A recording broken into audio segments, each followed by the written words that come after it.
M0FXB Hamtech, welcome to my channel. Universal radio control. I've got the APRS board here. Now it does come with the items you need to solder it, as you can see there, like so. They're going to be soldered into the board eventually, and it will sit like that. This section here also comes with a new front. And don't worry about losing the old front, because you've got a switch there that allows you to switch between the Aprs Digi functions and the normal functions. Otherwise, everything else is still there. So the first thing we're going to do is take the lid off. It's just 2 screws at the front, 2 screws at the back. And then we're going to take the bottom screws off as well, and the front lifts away, and this should just pull out with a bit of luck. So it screws around, and the bottom case just comes away. And you can see there's a little speaker there, which when you press the monitor button, you can hear what's going on. On the bottom here, see if we can, on a different unit there was solder there, but on this one I got a feeling you don't need to worry so much about the solder. You can see that you've got the speaker stuck to the front that's soldered to the, I think the new board is called the Creation board. It's got a few extra switches on it, which if we poke it through the new front, like so, you can see the selections. On the left, you've got the TNC Cat HT, on off for APRS, and then the monitor button. Along the bottom, Power TX, Multi TX, just the same connectors as before. And so soon it's going to look like this. That will be the finished result. I noticed there is a bit of glue, the front is loose. I took the bottom off and the top. The front is loose. I've got to just peel back the speaker, just carefully put a sharp blade behind that. And there's a bit of glue there. I'll just, same again, sharp blade. Yeah, so that, it literally came away very easily from the front. There's the old front, which we will keep. And the glue just really pulled away, really. Right, so we'll leave that there. And then the old board just, pulls off. And of course, I'll keep that. Like so. So the new board, once I've soldered this on, we just put this, we'll poke through here, and then that will just clip into place. It's literally that easy. So give me a bit of time soldering. I don't really want you to watch my soldering because it's so bad, but I'll show you what I plan to do. So we've got the yellow section there, going here, and then we'll put I'll put flux all the way along there, solder it front and back, and then we need to just solder on the supplied speaker, which is here. Thanks for watching so far. So at the board we've started doing some soldering, as you can see. The best way to know where to solder, it's on the instruction manual as well that I've linked in, but if you look here where the white is, that's the ones you solder, which we've done. A bit messy, but it's there on this side. And you can see there's a white one there and there. I would be very careful here, because that's where you've got those small components. That's the one I'd be careful of. But otherwise, the other section, which is this part that comes with it, that's soldered in now. I've done every one there, and that eventually plugs into there. So we're getting there. And I always use plenty of flux. I rub the flux on, but I do wash it off afterwards. And to keep the solder clean, I just get a wet sponge and do that. I'm not good at soldering, but it always works. Okay, it's on there. Just follow those little white lines. Not the best solder, but it's on there. We're going to put it back on the board, back in the case. Just slots on there, like so. Next we'll add the little speaker that goes there, this way round. Speaker connected, and you've got a sticky part there at the front. Okay, let's slide that back into the case. It just slides into the back. Just make sure that it all lines up at the back, pokes through. And then we'll put our front on, and we can stick this back on. I haven't touched the LEDs. There is some guidance on the LEDs, but I haven't done anything because I didn't remove anything, so I'm just going to leave it as it is. But the LEDs there, speaker here, that's your monitor button. Extra switches we have now. Just lower the new head, just making sure that everything pokes through and lines up.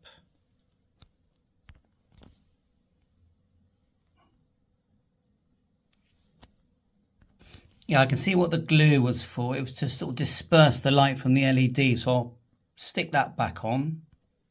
Yeah, I haven't put anything there for now, but the front's back on, 2 screws at the bottom, front and back. Let's stick the speaker in the little grill holes there at the front. That's on there. Let's get some power to this and see if we've managed to break it. If I've forgotten anything, like you've got the DCD PTT there, let me know, because there is a hole there. If you look, it's another LED. So is there more than one LED? Yeah, I think there is. I think there's 2, but anyway, we'll learn. Probably the Digi P to LED. These 3 prongs here, you don't have to touch anything. You don't have to connect anything here. So let's power it up. We get that. And let's just connect it to my BAOFENG and just see if it works as it was before. Actually, we'll do it with the QUANSHENG. Yeah, the QUANSHENG has come to life, as you can see there. You can see we've got some audio as well. So you can see it's doing its job with HubNet.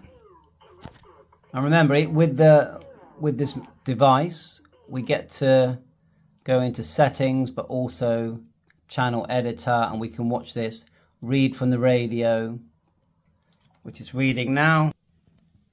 And just saw it flashing away there. I'll just read it again.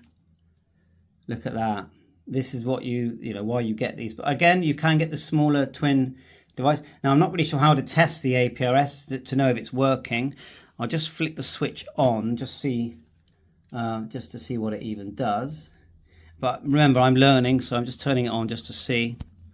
But you do need to run software to get this working. But look, straight away, we've got a red light there.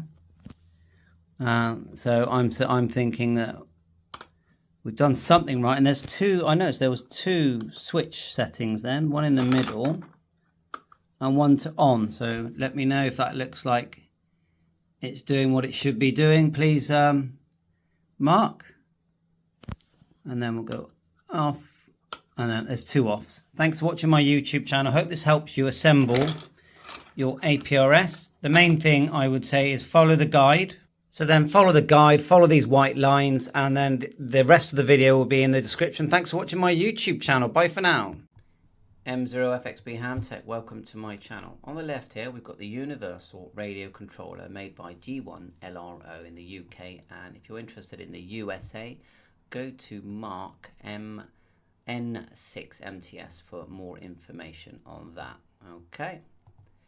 So today my video is actually about installing the APRS Digi Beta board, and we've got the instructions here on the right hand side. If you're curious, well, what is the universal radio controller? It's a similar kind of thing to, say, the DigiRig device that interfaces your radio with the computer, with your computer basically. So if we just quickly look at some of the functions here, we're talking about CAT interface. I've already used my twin pin Kenwood style radio on this, so you've got a HT switch there on the front of this device, and then just your standard is INT, and then you've got connections on the front here, 2.5, 3.5 again for your sort of twin pin radios. Then you've got separate connections here for let's say the multi one on the left would be like a speaker microphone type device, and then you've got receive audio, TX audio, and PTT, where it's all separated. But you can have it all in one. There's a nice little LED there on the front. So my task today is to swap the boards as per the instructions that you can see here on the right hand side. So with the touch of a switch, I'm going to have the ability to have a Aprs Digi. Now, you know, I've still got way, a lot more to learn about that, but I can still show you how to fit it. So thanks very much to G1 LRO for the installation instructions. So you remove, I would say, the top cover, and probably in the end the bottom cover. It's just 2 screws, and just follow these instructions down. I'm going to show you a video of all the bits and pieces at the end of this video, but APRS board installation, there's some minor soldering to do, but everything is marked out what you need to be soldering. So if you look at these white lines, that's the ones you have to solder. If you think, well, I'm just going to solder the whole lot, that's fine.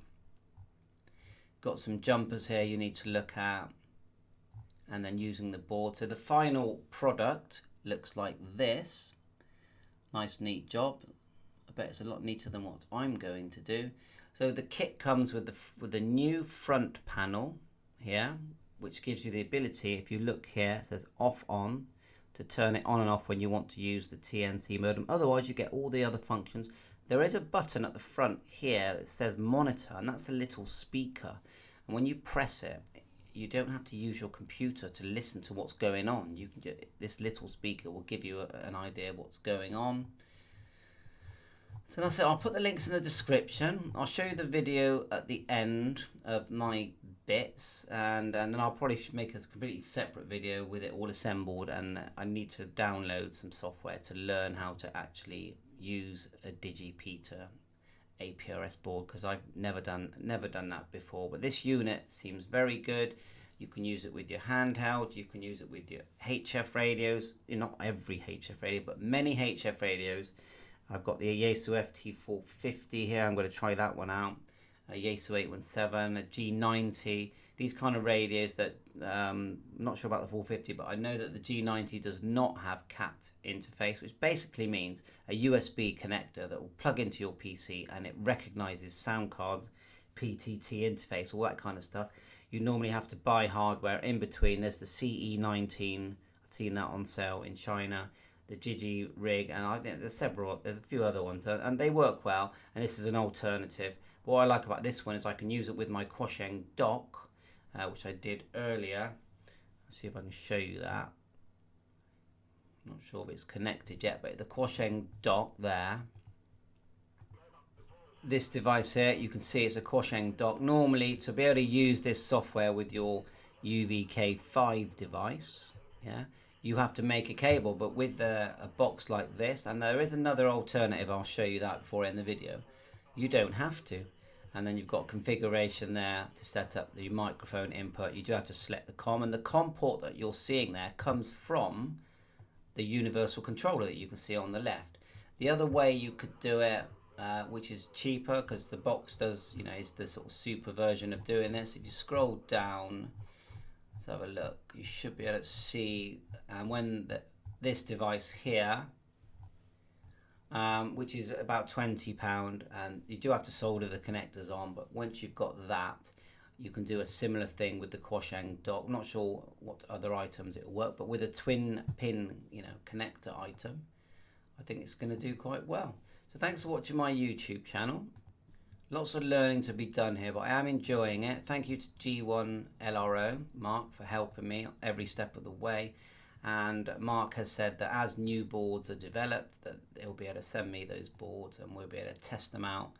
But of course, I have purchased my items here.